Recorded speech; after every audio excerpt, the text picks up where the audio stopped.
accessible à l'être humain. Donc ils ont prétendu avoir certaines sciences et justement ils ont commencé à tromper les autres personnes et à faire croire que ces étoiles ne sont pas simplement des étoiles, mais ce sont des créatures qui nous précisent certaines choses. Lorsque l'on voit un groupement d'étoiles, lorsque l'on voit une constellation précise, lorsqu'on voit une certaine étoile briller un peu plus que les autres jours, alors ils ont commencé à prétendre que cela signifie quelque chose. Parfois la naissance de quelqu'un, le décès de quelqu'un, l'arrivée imminente d'un événement, etc., etc. Alors que Imam Yunus rapporte de Soufiane qui dit qu'il jure sur, et il donne cette promesse que les étoiles n'ont aucun rôle. Ils ont aucun rôle, aucune position quant à la naissance ou au décès d'une certaine personne. Ce n'est pas parce qu'une étoile brille un peu plus que d'autres, que les autres jours ou que d'autres étoiles, qu'une personne intelligente ou une grande personne, une personne de peau blanche, de peau jaune, etc. va naître. Mais au contraire, cela n'a strictement rien à voir. Cela ne vient que de la part d'Allah subhanahu wa ta'ala.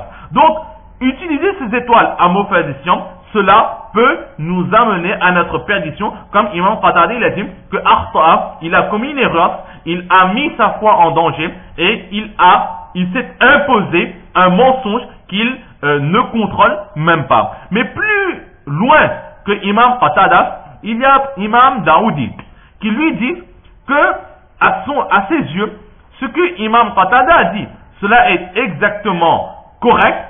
Cependant, pour lui, celui qui utilise des étoiles à mauvais escient, il ne met pas sa foi en danger, mais cette personne commet carrément un acte d'infidélité et il perd même sa foi. Là, c'est la position de l'imam Daoudi, alayhi rahma. Mais la majorité des savants sont d'avis que utiliser les étoiles avec cette conviction que les étoiles, ils ont une quelconque capacité, ils ont une possibilité en elles-mêmes, ils ont cette possibilité d'affecter le déroulement de la vie de quelqu'un ou le déroulement des événements. Si nous avons cette conviction que les étoiles en eux-mêmes, ils sont capables de faire cela, les étoiles en elles-mêmes sont capables de faire cela, alors là, nous irons dans l'infidélité. Mais tant que notre conviction est que c'est Allah qui fait tout, alors dans ce cas, notre foi, Inch'Allah, ne sera pas en danger. Et justement, ces créations qui sont si importantes et que l'être humain ne peut atteindre, à leur sujet, il a été déconseillé de trop méditer, de trop réfléchir. Pourquoi? Parce que Hazrat Omar radiallahu ta'ala lui-même il dit que le prophète sallallahu alayhi wa sallam a dit la tas'alu 'anil nujum, ne questionnez pas au sujet des étoiles. Pourquoi? Parce que c'est quelque chose, c'est Allah, il l'a créé pour nous dans un but précis qui a été mentionné plus haut, les trois raisons pour lesquelles les étoiles ont été créées, et c'est aussi Allah, il veut nous montrer sa puissance. Mais au-delà de cela, ne questionnons pas sur ce que nous ne pouvons comprendre ou que nous ne pouvons maîtriser. Hazrat Ali radiallahu ta'ala, lui-même il nous dit que le prophète sallallahu alayhi wa sallam nous a interdit de réfléchir, de méditer sur les étoiles.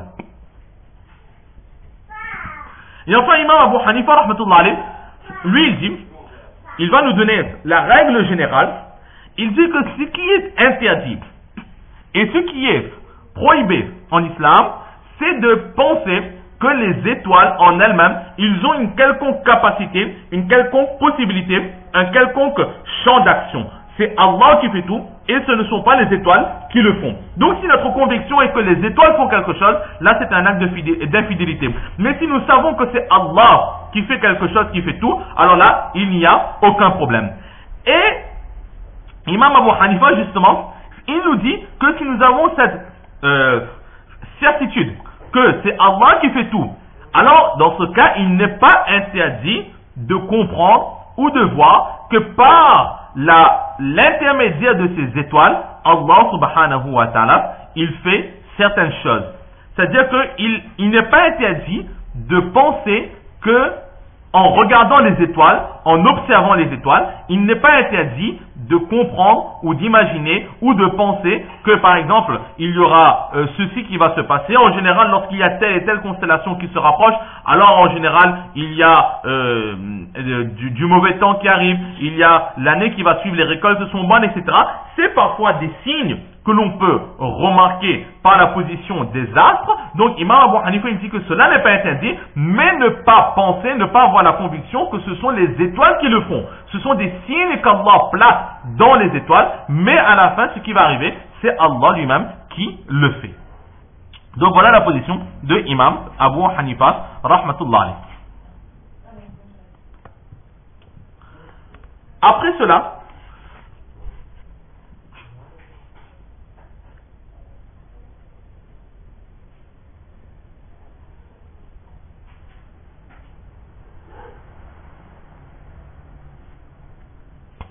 dans le livre de Fayzul Bari à ce sujet, le théologue Allama Kashmiri alayhi rahma nous dit qu'il faut savoir que les étoiles, ce ne sont que des masses, des corps qui se déplacent dans l'espace, dans ce qu'on appelle nous l'espace, dans le vide, et ils se déplacent par eux-mêmes. Allah subhanahu wa ta'ala leur a donné cette faculté de se déplacer.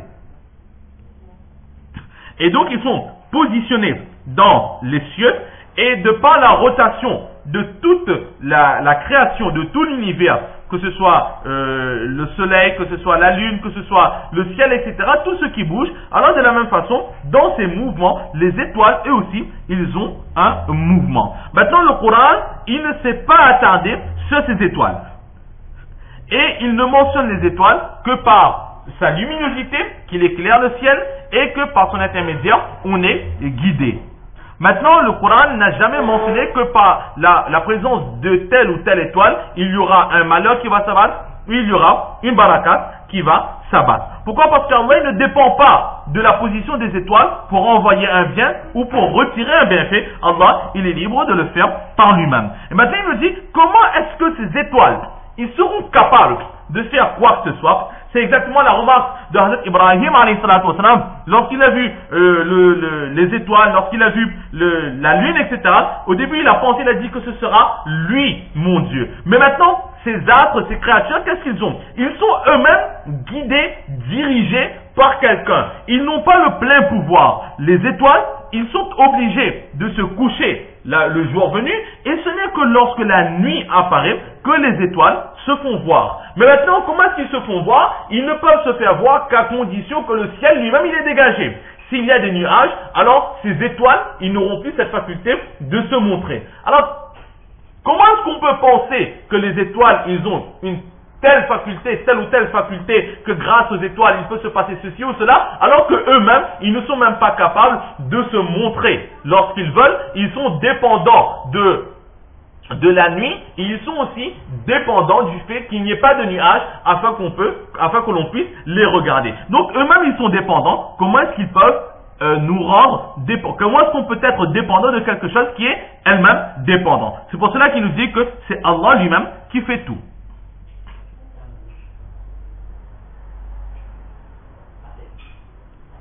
Cependant,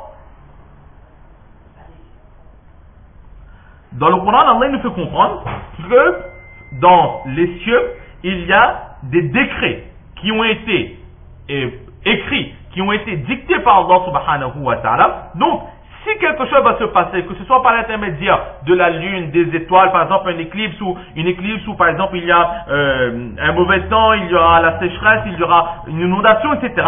Cela ne dépendra nullement par exemple, ce qu'on appellerait aujourd'hui le réchauffement de la planète.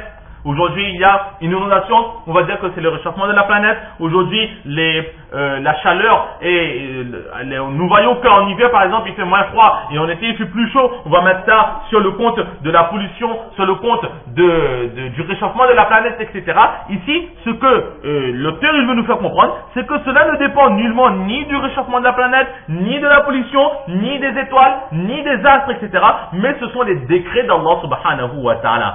Et les faits qui sont mentionnés, que ce soit le réchauffement de la planète, que ce soit la pollution, que ce soit ceci ou cela, ce sont tout simplement des intermédiaires pour que cela se passe, mais le décret vient de la part d'Allah. Et s'il n'y aurait pas eu ces intermédiaires aussi, ce qu'Allah aurait décrété, cela se serait produit. Donc là, c'est ce que l'on peut dire. Ensuite, Cheikh Yunus, Damal Barakatuhum, dans son cours de Bukhari Sharif, dans ce chapitre, il nous dit tout simplement que l'enseignement retiré dans ce chapitre, c'est que tout vient de la part d'Allah subhanahu wa ta'ala. Aucune création n'a de pouvoir sans l'ordre divin, même pas les astres. Là, c'est la leçon que Imam Bukhari, il veut nous donner. Maintenant que nous avons compris cela, nous allons voir que Imam Bukhari, il va mentionner plusieurs petits mots qui sont extraits du Coran. Plusieurs mots qui sont extraits du Coran. Et ensuite, il va nous donner l'interprétation de ces mots. Parce que souvent, il y a des mots dans le Coran qui ne sont pas faciles à interpréter, à traduire. Donc, Imam Bukhari, il va mentionner ces mots et ensuite, il va donner les traductions adéquates pour chaque mot. Et nous verrons que quasiment tous les mots qui seront mentionnés par Imam Bukhari, rahmatullah alayh, et qui sont extraits du Coran, ils font allusion à la végétation. Alors, la question se pose, nous sommes dans le chapitre des étoiles, pourquoi est-ce que Imam Bukhari, il va mentionner des versets qui font allusion à la végétation? Il aurait pu mentionner des hadiths dans lesquels le prophète d'Allah parle des étoiles, il aurait pu mentionner des versets dans lesquels Allah parle des étoiles, mais pourquoi la végétation?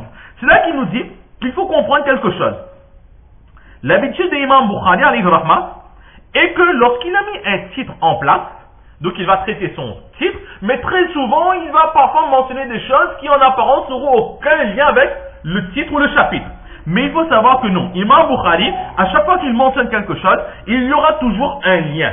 Parfois le lien il est infime, il est quasiment invisible à l'œil nu, mais il y aura toujours un titre. Or ici, dans les versets sur la végétation qui seront mentionnés, le lien c'est quoi? C'est que lorsque Imam Bukhari a parlé des étoiles, ici nous sommes sous le grand chapitre de la création. Et la végétation aussi, cela fait partie de la création d'Allah subhanahu wa ta'ala. Donc Imam Bukhari, il fait allusion que la